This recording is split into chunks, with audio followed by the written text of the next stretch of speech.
All right, what's up guys? So in this video, we're going to be going over the big brake kit I did in the front, the the Camaro IRS rear end install, and everything that needs to be done on that. I'm going to go over how we put the Camaro wheels on. I did swap everything over to Camaro bolt pattern now. So there's no adapters in the front. That's directly to the hub. And then we're going to be going over the power steering pump, which everybody seems to be very curious about how it's working. It's all connected. I got it working. It's not connected to the steering shaft because I ordered the Jeep steering shaft and it just hasn't got here yet. The first one got lost in shipping, so I had to send another one. I'm not going to put it on to take it back off. So if anything, I'll just move the input shaft with a wrench and you guys can see how everything works. And you guys will be able to see, I don't know if you can see it over there in the corner, but that is the controller to help adjust the speed of the power steering pump so I could run at full speed. So here are the brakes. I'll take the wheels off and we'll do a rundown of what we got going on in there. All right, first we'll go over the Camaro IRS. This is an IRS out of a 2011, I believe it is. The PSI kit does cover from 2010 to, I believe, 15. All the Gen 5 Camaro IRSs. This is one out of an automatic, so it has lower rear end gear, which is what I wanted. A little bit better cruising gear. I'm not gonna be drag racing this truck or anything. I just want a good driver. The PSI kit does work nicely. You can see over here it does bolt up to the frame pretty good. It's tight everywhere. It's not like a couple C-notch kits that I've installed that have been kind of loose. All the bolts will go in. I mean, you drill them, so. And the IRS does bolt right up to the brackets. Everything is centered. Their instructions could use a little bit of help. I'll go over that. I'll walk over to the workbench and show you guys. But the holes that it wants you to line up, they're not on both sides. Some holes are on this side, some holes are on the other side, and the piece of paper doesn't tell you which ones are which. So it's just something you kind of figure out. Make sure you mark your center line of where your axle was. And I believe on the top of this, there's a small notch up here. That shows you where the center line of your axle is, and the paper also has it too. So it's just another reference. I use a stock Camaro brake lines. I purchased new ones. I did make little brackets to hold the brake line here. And I got these universal clips to hold everything tight. I'll put the part numbers for those. And then back here, I ran just a brake line across over to the other side. On this side, because these brake fittings, I believe these are 3/8, and the Camaro brake lines are metric, so that is an adapter. I'll go over that in a little bit. The other side,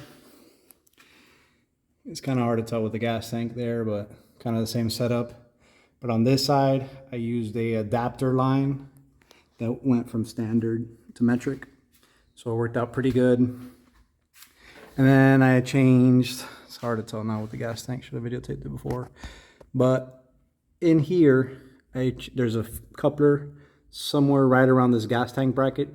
I took the stock brake line off of there, added a new brake line, and it goes to the same stock rubber T brake line. And I attached that to the top of the IRS. Let me see if I can get a video of it. But you can see the stock T and brake lines there.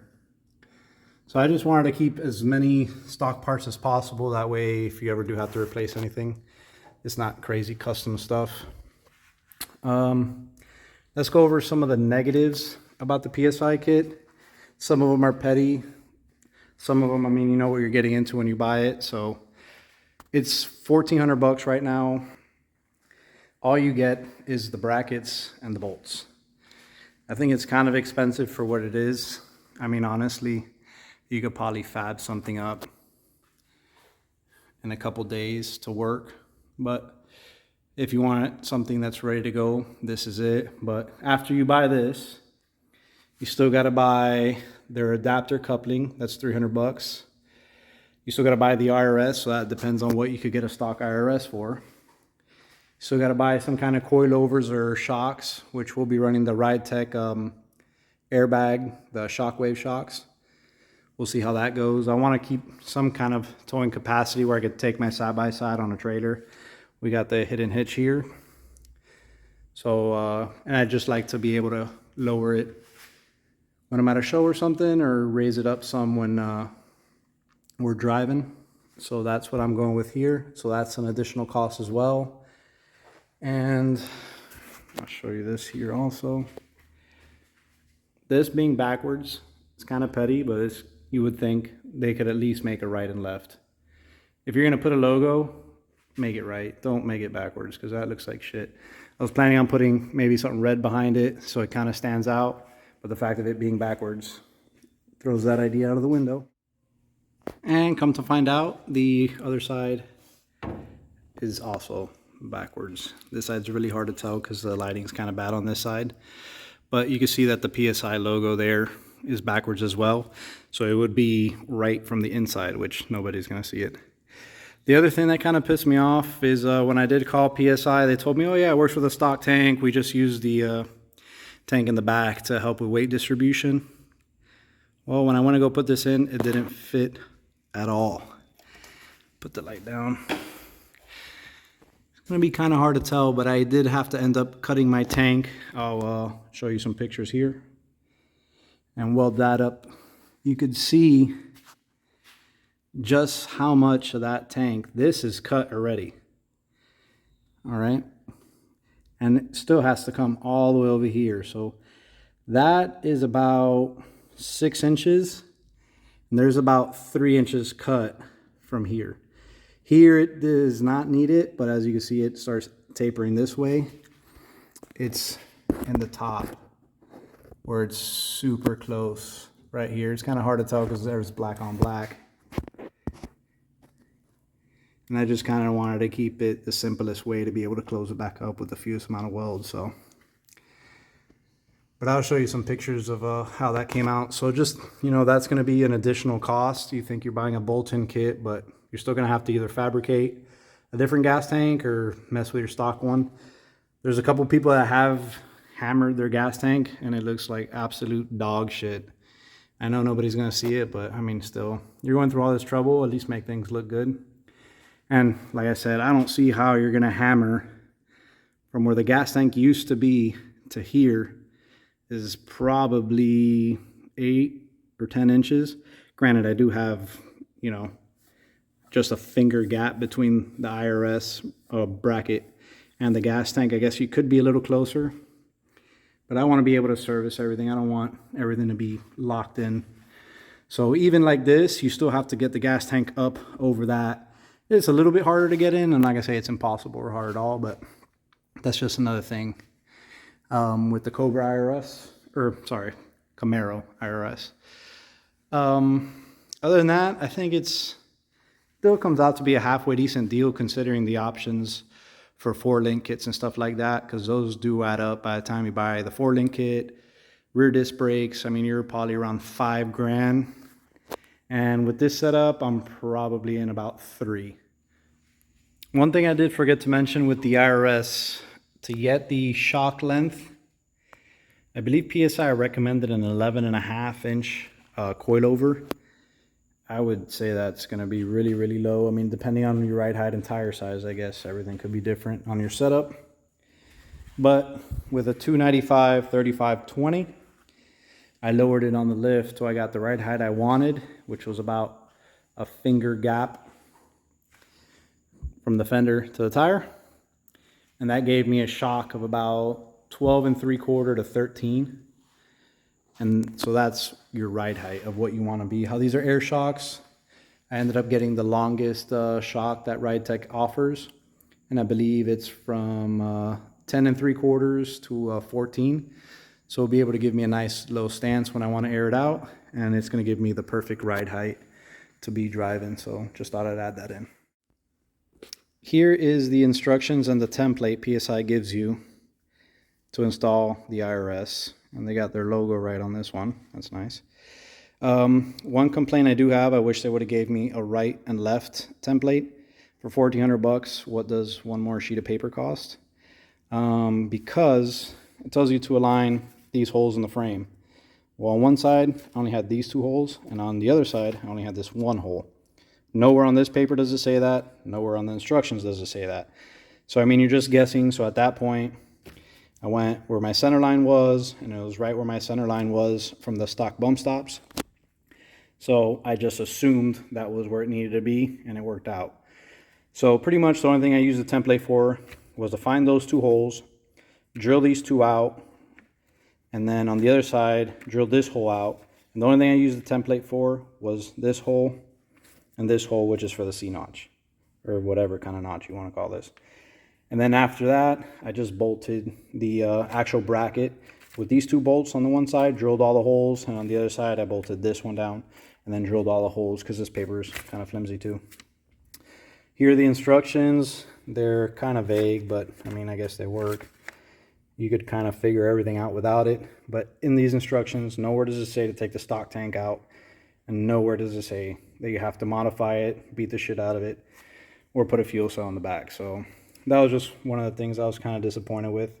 You're buying a bolt-in kit to try to save money and time, and then at the end of the day, you had to spend, I don't know, I probably had 2 or 3 hours invested in the gas tank, getting it to work.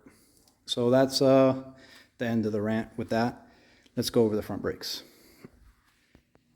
All right, here we got the front brakes. What we got here is a little shop manufacturer spindle. We got drop. I'll go to the other side so you can see the back of everything. We got drop spindles from member from the Facebook page. He actually went with the React spindles to gain a 1/4 inch or whatever. So I got these here ready, cut the spindles for the Pro Performance kit or whatever. So I didn't have to cut the ears off. I did have to cut a small piece here where the bolts go, because your bolts are going to be a little bit closer to the spindle with these brakes than the Corvette calipers come in that kit. So that's what it looks like in the back.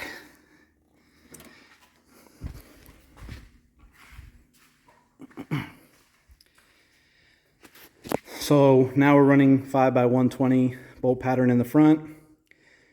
This is a stock C606 brake rotor, and these are stock Cadillac ATS, not the V, just the ATS turbo front Brembos. You could get these Brembos, I believe one's like 120 and the other one's 130 brand new from GM on Amazon.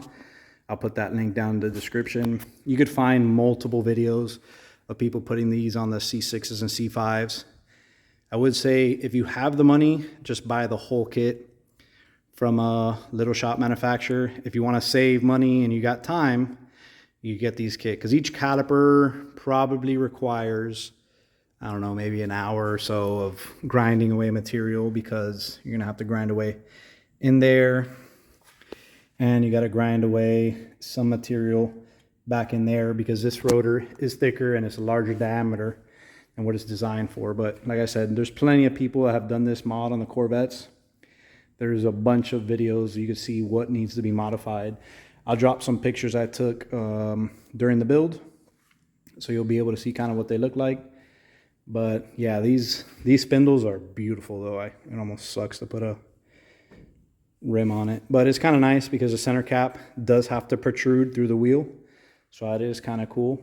And another thing, all you're going to need is a new banjo bolt, because the stock one's not going to work, and it's a stock truck brake line that goes all the way back to where that was, and all that works pretty good. We just got a 2-inch drop spindle, 2-inch drop spring. I got the V6 drop spring from DJM because the L83 is all aluminum, so I figured that probably weighs the same as a V6 from this generation truck, so it'll be a little less stiff. And we got all brand new everything in the front end. I'll show you on the other side how the rim looks coming through. or with the center cap coming through. So you do have to drill your center bore out, and you do have to open up your inner bore a little bit. But it looks pretty cool, and I gave it kind of like a similar brush finish inside. I'm still gonna have to take it back off and clear it and finish it up. But that's what it looks like, and the center cap barely protrudes past the face of the wheel, so it does look pretty good. And these are 20 by 10s with 295s, and they are a little bit poked in the front, and the back is almost flush. So, and the offset's 35. So I think it came out pretty good. I'll show you what we had to do to the wheel here, so you can see. But there, you're gonna have to machine about 1/8 of an inch off the hub bore, about 1 inch deep, to be able to get it on the spindles. And then to get this out, a 2 5/8 hole saw bit, or whatever you want to call it, fits perfect in the bore, so it'll kind of hold it center, and you just keep going through it, and it'll take that out. And I'll show you here. We got the piece.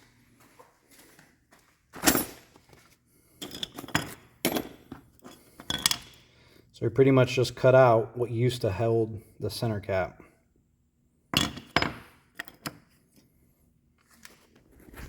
And then the spindle could come through, and we got a runaway tire. Nice. So for the back, what I did to kind of make it match is I got some Dorman caps that are brushed aluminum. So at least the centers will match, and I think it kind of gives it a little bit of a pop, makes it look pretty good. If you have any other questions of the front brakes, let me know. I did bleed everything, so everything is 100% connected right now. So everything is working. I didn't want to do a video premature because I wanted to make sure I'd give you guys all the info you're going to need. And I'll show you now some of the fittings I used and what I did for the ABS. Let me drop it. One thing I did forget to mention is these are going to be the brackets that go from the spindle to the caliper. These were the brackets that came on the spindles I bought. They were the original Pro Performance adapter for the C5 calipers, and you could see that's where the hole used to be. So it's about, I would say, 3/4 of an inch down from there. I used this as a template, and then I stacked it up to see the spacing for the caliper, and it ends up being this is, I believe, 1/4 inch. A 1/2 inch by 1.5 works perfect to make these, and then you just make the holes to what you need it. And I think I might have had to space it, I think, with one washer. I bought a couple washers, different thicknesses, and I just played with the washers to get the rotor perfectly centered. But these are what you're going to have to make to attach your spindle to your caliper. Another thing I forgot to mention was the C606 rotors. You are going to have to open up those center bores to the bore that matches the spindle. So that's just another extra little step and another cost. I believe I paid about 80 bucks to open up both bores and both rotors. All right, so up top we did the MBS master cylinder. So you're going to need the fitting here, which is a, come on, focus, BLF 26C. This is actually a defective one here. I had to go get another one. The threads in this one weren't deep enough, so when you tightened the brake fitting, the brake line actually didn't seat. So leaked a bunch of brake fluid to figure that out. One of the things I did do to make my brake lines not look like absolute hammer dog shit, like I've seen a couple people do, because this proportioning valve is probably going to be 1 inch further forward. Took this out and I cut 1.25 inches off this bracket and welded it on the bottom side. So I had to bend my brake lines very minimal to make everything work. It almost kind of looks the way they were from factory. So that's one thing to consider if you do a MBS master cylinder swap. Just take that off and cut 1 inch off, re-weld it. It'll look a lot better. Another thing in my case, probably won't happen to everybody, but if you do delete your ABS, which is somewhere around here, my line actually rusted solid on one end. So I did replace the brake line from the fitting right there at the frame up to here. But again, This was a smaller thread than this, so you're going to need another adapter, which that one is the BLF19C is what you need for that. And from the back, you're going to need the BLF29C, which that's going to be the 3/8 24 to 10 millimeter. You're either going to need two of them, one for each side, or you could do like I did, just put one on the left and the adapter line on the right. And that's pretty much it for this. We are getting some of the wiring done. I already kind of took all the unnecessary wires out of that harness. I'm not going to wrap anything in loom quite yet, because every time I do wrap something in loom, I have to add more. And then I either have two looms or you're trying to undo shit you just did, and I'm just not going to do it. And another little thing I did here, I always hate trying to find ignition sources and stuff like that. So over there, that is your power distribution block. And over here, I got our coil wire, and I made an ignition distribution block. So you'll be able to get ignition power source for your fans and everything. Right now, I just have the power source for the little power steering controller over there. But I think that's a nice little add-on when you're doing a swap, to be able to get ignition power, be able to get ignition power for the standalone system. Whatever I need to add, the airbag system for the airbags. So everything I could grab from right there instead of trying to cut the harness up somewhere or going inside and looking for something. I guess now we'll go over power steering over there. All right, so here we have a Volvo power steering electric pump. I'm doing this because Gen 5 motors don't have a power steering pump, and I don't like any of the aftermarket options. So this is what we got. I'm using the stock bracket, and then I made little brackets to hold it. It's pretty solid. It does move because it's on rubber feet, so it's to keep the vibration away. And then for the fittings for the power steering pump, they look like this. This is the actual bigger one that goes in the gearbox. But for some reason, this brand, the AN was actually smaller. I was looking at it and it looked like a different size than that one, and I measured it and it was smaller. But the AN6 did go on it, and when I tightened it, it went righty-tighty, righty-loosey. So I did get a different one now. I'll put the links in the description for those. I think those are much better quality than these. These were about 17 bucks for both of them, and those are 12 each. I was going to change this one out, but that one was the right size and I already got everything connected. So I don't want to make a mess of power steering fluid again, so it's going to work. The return line is the factory return line. It reaches perfect. And then the hose is just a hydraulic hose. I went to a hydraulic shop. I told them I need a line like this, and they made it. And it's very, very close. One thing I would recommend to do, which is what he told me I should do, is don't do the fixed 90s on both ends, because this hose does not twist at all. That thing is solid. So I got the clocking pretty close. I mean, it was almost off enough. You could see the hose kind of has a weird kind of curve to it, because that's the curve I needed to get the ends to mate up. What the guy recommended to me was to put an AN 90 and then a straight hydraulic hose adapter. And that way, at least one side, you could adjust the clocking. I just didn't want to see the fittings, but thinking about it now, I could have put it on the bottom and you would have never seen it. So if I also do it again, that's what I would do. This hose was about 100 bucks, and I bought the power steering pump, I believe, for 200 shipped. They do make another one that just has a reservoir cap on it.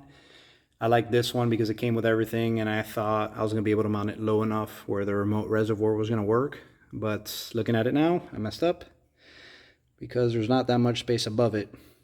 So I do got to figure out how I'm going to either just leave it like this capped or trying to make a little reservoir cap. I don't know, make something look a little nicer for that there. And then I'm planning on kind of closing that whole area in there so you don't see it too much. But I'll turn it on, you guys could hear it, and I'll show you how the little controller works and how it adjusts. And I guess I'll spin that so you guys see that the tires move, because somebody mentioned, till that's not moving the tires, it ain't in. So we'll give her a go. All right, well here you can hear it. Right now it's running at 100%, I believe. That's the little controller there. I did 3D print this box for it, and it does have a cover. I just have it off right now, but here it has a little screw, and you can lower it to make it go slower, or raise it for more pressure. Right now I just got it kind of in the middle because I don't want to kill the battery. So that's the whole assembly running, and you can see how easy this is to move around. And full weight, I mean it doesn't have a motor in it, but the full weight's on it right now. It's much harder to do with it off, so I think it's gonna work good. We'll see. One thing with this pump, I will tell you, because when I first connected it, I thought it was broken. It does have a pretty long delay to turn on when it does receive ignition power. Some of the things I've read online was like 2 to 3 seconds. This one probably takes closer to 10. So if you do this, don't get discouraged. Give it power for a little while and it will turn on. Right now I just do have the power temporarily right to the block, but you do need to fuse this, and I bought a 80 amp circuit breaker that we're going to be bolting where the factory fuel relay was. So that will be coming in tomorrow. Just right now we're just doing this for testing purposes, but you can see it there running, and here's the cap that I printed. So once that's on, you won't be able to see nothing blinking, and it looks pretty clean, and then we'll loom the rest of it right into that loom. So that's pretty much it. Next video and next update will probably be when the motor's in and all that. I think I'm going to try to get a Camaro IRS exhaust with an MPP option in the back to be able to adjust the sounds, and I think it'll look cool as hell coming out the back with the 4 tips. So stay tuned. Make sure you like and subscribe. If you got any questions, drop them down in the comments. I prefer you do the comments here. That way people don't have to go back and forth to the Facebook page and to this video. So if you got any comments or questions, let me know. Let me know what you think of the build. Hopefully we'll be getting the motor in this week, and hopefully the truck will be done sometime this year. So thank you guys, and stay tuned.